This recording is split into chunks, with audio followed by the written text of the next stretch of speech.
Halo semuanya, sudah hampir kurang lebih 2 bulan ya kita kerja di rumah, work from home, dan ini adalah video pertama saya sejak kita PSBB. Dan hari ini saya mau membahas satu topik yang menarik. Kita tahu bahwa di bulan Mei, ya di awal bulan Mei, Warren Buffett mengadakan sebuah annual meeting dari perusahaannya Berkshire Hathaway.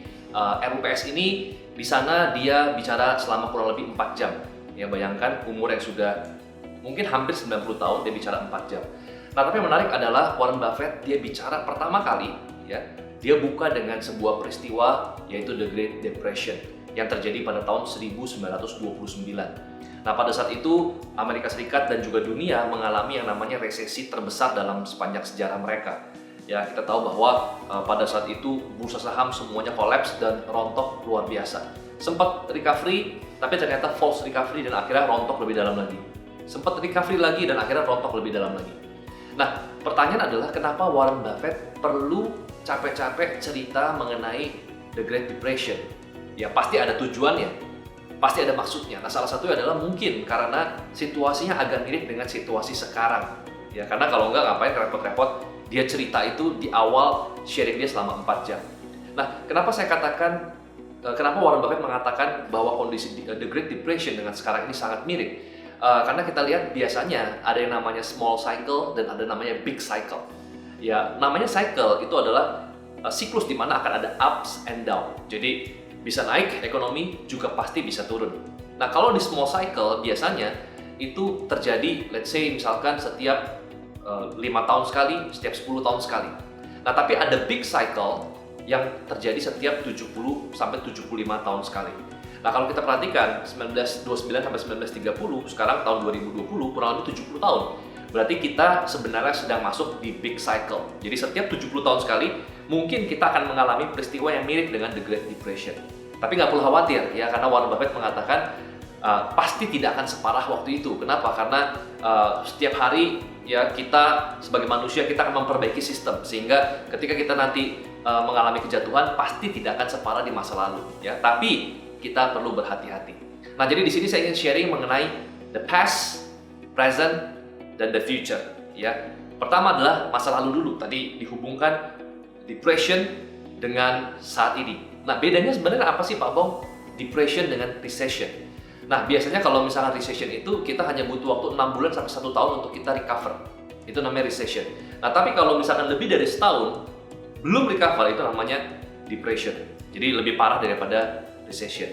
Nah, kemudian saat ini kebetulan banget bahwa kita bukan hanya menghadapi big cycle ya, tetapi kita juga mengalami pandemi ya, kita mengalami virus yang mungkin terjadi terakhir tahun 1919 saat itu ada virus flu Spanyol.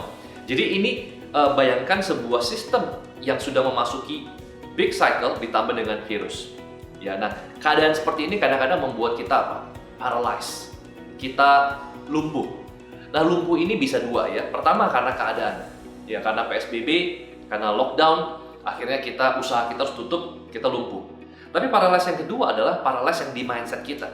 Kadang-kadang ketika kita menerima sebuah kenyataan yang cukup pahit, ya kita pasti akan shock, dan shock itu akhirnya membuat kita paralysis.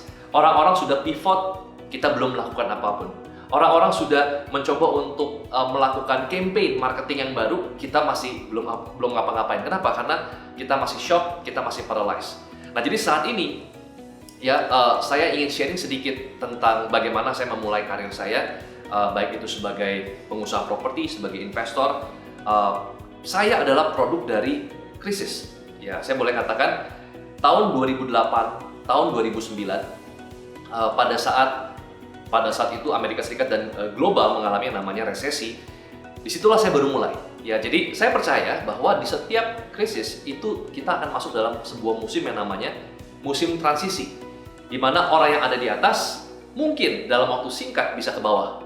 Ya, tapi sebaliknya orang yang di bawah dalam waktu singkat bisa ke atas. Kenapa? Karena dalam momen seperti ini, ya kita punya kesempatan yang sama. Jadi resesi ini itu tidak pilih-pilih orang. Jadi kalau misalkan ada yang bilang, Pak, saya paling sial. Memang beberapa industri lebih parah daripada industri yang lain, seperti perhotelan, travel, itu lebih parah. Tapi, basically semuanya keadaannya sama. Sehingga apa yang terjadi? Ketika kita melihat kompetitor kita tadinya udah begitu jauh meninggalkan kita. Dengan adanya resesi seperti ini semuanya jadi sama. Kita start di garis nol. Ini kesempatan yang paling besar.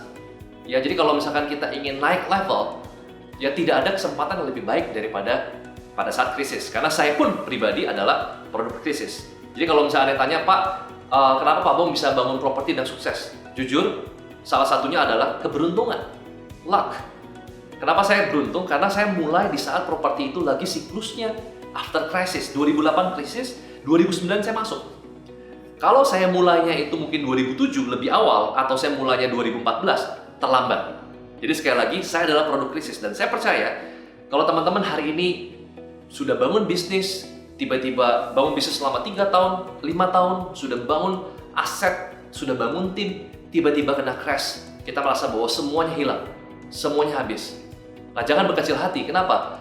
Karena saya percaya bahwa mungkin aset kita bisa hilang, cash kita bisa hilang, karyawan kita bisa hilang, tapi brand tidak hilang, trust tidak hilang.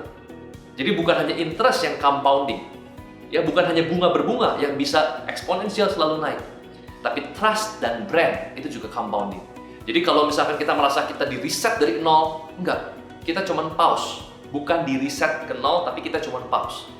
Momen seperti ini adalah momen yang paling bagus, kesempatan kita untuk kita refleksi, untuk kita adjust. Nah, apa yang harus kita lakukan di present? Yang pertama adalah kita harus punya organisasi yang lebih lean. Kedepannya kita harus punya organisasi yang lebih lean. Kita tahu bahwa ternyata kita nggak perlu rekrut begitu banyak karyawan, nggak perlu sewa begitu banyak office. Sekarang work from home akan jadi the new normal. Ya, kita bisa rekrut misalkan anak-anak magang, misalkan freelancer. Yang kedua, pilihlah bisnis atau ubah bisnis Anda, pivot bisnis Anda menjadi bisnis yang scalable dengan aset light. Jadi asetnya nggak usah banyak-banyak tapi scalable. Nah, itu yang bisa kita lakukan. Nah, sekali lagi, kalau kita perhatikan, ini adalah kesempatan yang paling baik untuk kita bisa masuk ke level yang berikutnya. Jadi kalau kita lihat dari sejarah bahwa ketika terjadi yang namanya big cycle yang menuju ke depression atau resesi yang dalam jangka waktu yang berkepanjangan, nah kita akan mengalami yang namanya long period of prosperity.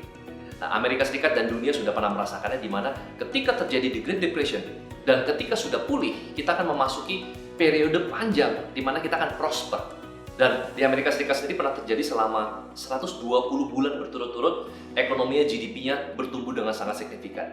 Makanya kenapa ada istilah yang namanya American Dream, ya, atau ketika orang datang ke Amerika pada saat long period of prosperity after the Great Depression, itu apapun yang ditanam itu subur sekali. Dan saya percaya bahwa Indonesia itu adalah lahan yang subur dan kita akan mengalami long period of prosperity after this crisis. Nah, kenapa? Karena Indonesia ini punya banyak sekali anak-anak muda yang produktif. Beda dengan Eropa, beda dengan Jepang.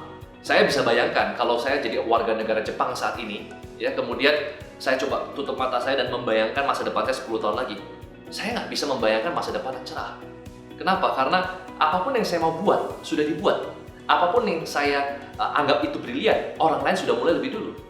Kalau misalkan saya jadi orang Eropa, dan saya tutup mata saya dan membayangkan 10 tahun lagi, sama seperti di Jepang. Tapi di Indonesia, kita lihat jumlah usia produktif kita masuk di masa namanya Golden Age, ya, masa di mana orang yang produktif atau usia di bawah 30 tahun lebih banyak daripada orang yang usia tidak produktif. Maka dari itu kenapa di tahun 2030, 2035 Indonesia diprediksi akan masuk dalam 7 ekonomi terbesar di dunia. Nah, di Indonesia, teman-teman punya skill lebih unik sedikit, kita bisa berhasil. Kita punya follower lebih banyak sedikit, kita mengerti media, kita mengerti bagaimana cara grab audience, kita akan sukses.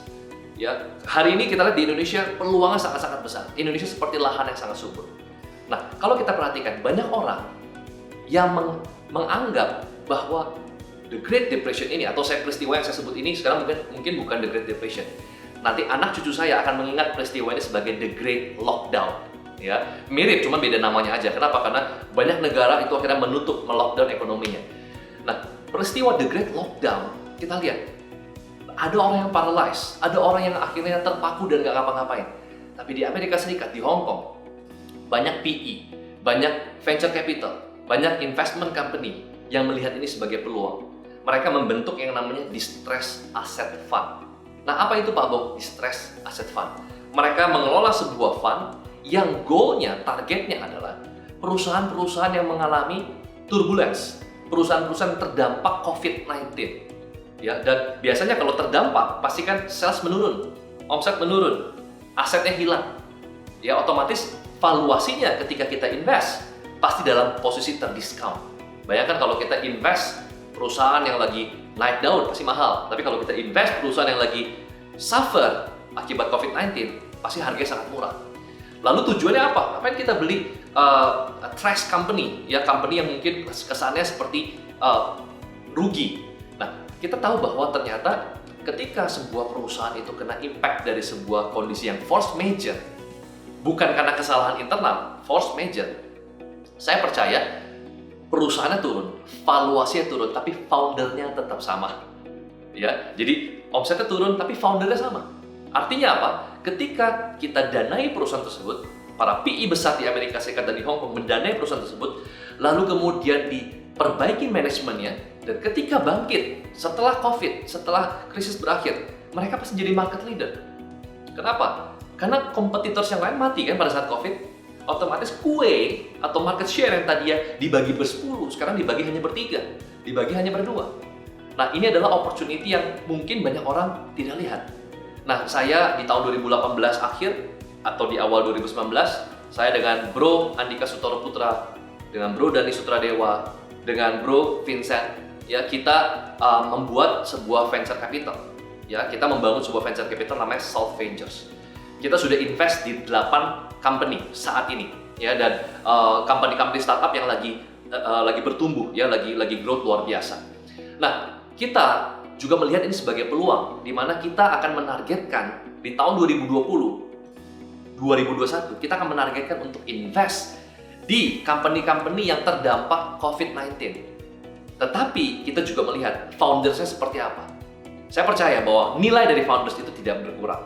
Nah, kita akan cari, kita akan curate, nggak sembarangan. Ya, kita akan due diligence, kita akan akses laporan keuangannya, kita akan lihat bagaimana perusahaan. Nah, ketika perusahaan ini ternyata sebenarnya bagus, ya, namun hanya kena force major, kita akan invest di sana, ya, kita akan perbaiki, dan tahun 2021, 2022, ya, kita akan go publickan fund ini.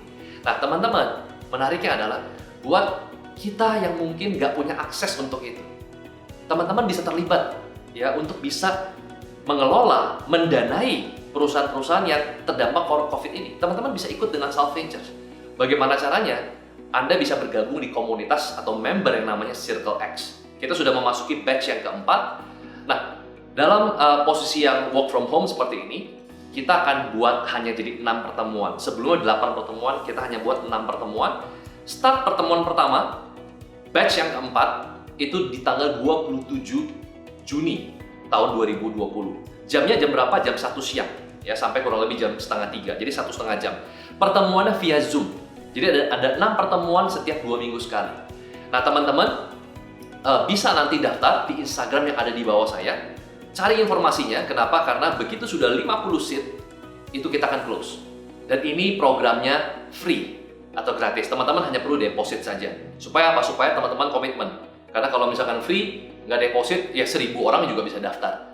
Kenapa? Karena informasi mengenai perusahaan yang saya ingin investasikan, perusahaan yang Solve Ventures ingin investasikan, itu betul-betul tidak kita sebar ke publik.